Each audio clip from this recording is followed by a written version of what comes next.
Oscar Isaac, this is a movie about a man who will do anything to succeed in the folk music scene of 1961 in New York City. What is inside Llewyn Davis that makes him run? Well, almost anything, except really compromise his sense of what he feels is authentic, and that's part of his problem. I think there's very few people that have the luck to never compromise, to never have to compromise, particularly in artistic environments. And the Coens, I think, recognize that. They recognize that, yeah, they're geniuses, but they're lucky geniuses, and they've never had to compromise. I mean, since Blood Simple. And so this, in a way, is a recognition that it could have easily gone the other way. And in Llewyn's case, he plays old folk songs. That's what he does. And people are less interested in that. They want something new. But he's not willing to do that because that's not his true voice. So he's in this hamster wheel where nothing seems to be going his way, and he's not willing to do what it takes to, quote-unquote, succeed. Some people say this story is Bob Dylan if he hadn't sold out, but did you think Llewyn really gets a chance to sell out? Yeah, I think he definitely has chances to sell out. You know, I mean, look, he's not above hypocrisy. When he really needs the money, he goes and records a novelty song and signs away his royalties because he needs the money really bad in that moment. But yeah, you know, he's given the opportunity to sing harmony for a pop folk group.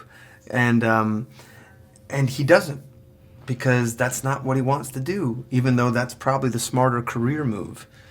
So I remember when I auditioned, there was a line that said, on the sides, it said, "This is not Bob Dylan. This is not the poet genius. This is the workman, the blue-collar guy from the boroughs." And that's something that I held on to a lot while we did it.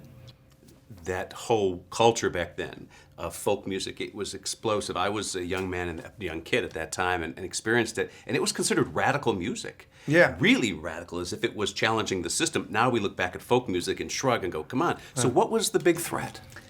Well, if you think about it, and T-Bone has said this too, when Arthur Lomax and those guys went down from D.C. in the turn of the century and made all these field recordings of the poorest of the poor crying out. I mean, they're desperate songs. The lyrics of these songs are really dark. And then they broadcast those recordings across the entire planet. T-Bone says that's the single most democratizing act in the history of mankind. And it is. It's the fulfillment of the meek shall inherit the earth. And that's what modern music is based on, is those recordings. So that's why these places down in the village were called Café Bizarre and Café Wa. There were these weird ethnic songs, but American ethnic songs about people screaming out in desperation. And so the Coens decided to make a movie about a folk artist who is living in a desperate situation, not the romantic version of all the beatniks having a nice time in the coffee houses, but someone who is clinging on to something, and life is squeezing them. This is the noise that's coming out. Nothing's more democratizing than the internet. How would he do today if he was living in a world of YouTube and iTunes? See, funny enough, I'm not sure that I think it's democratizing the internet. I feel what that's done is it's actually wiped out the middle-class musician to a certain extent, because all you have is you have enormous open mic.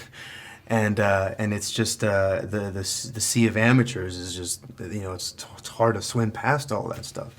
I think he would not come near the internet. Wow.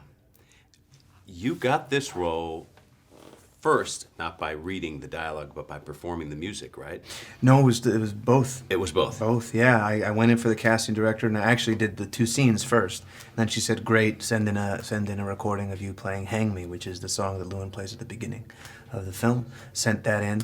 That was sent to the Coens. They said, all right, let's bring him in. And I learned a couple extra songs for the audition just in case, and did the scenes and played the songs in front of them. And a month later, I got the part. And now that song frames the movie from the beginning and the end. Exactly. Last question about the performing the music. That's a thrill, right? Because you're redefining this genre for a whole new generation. Yeah.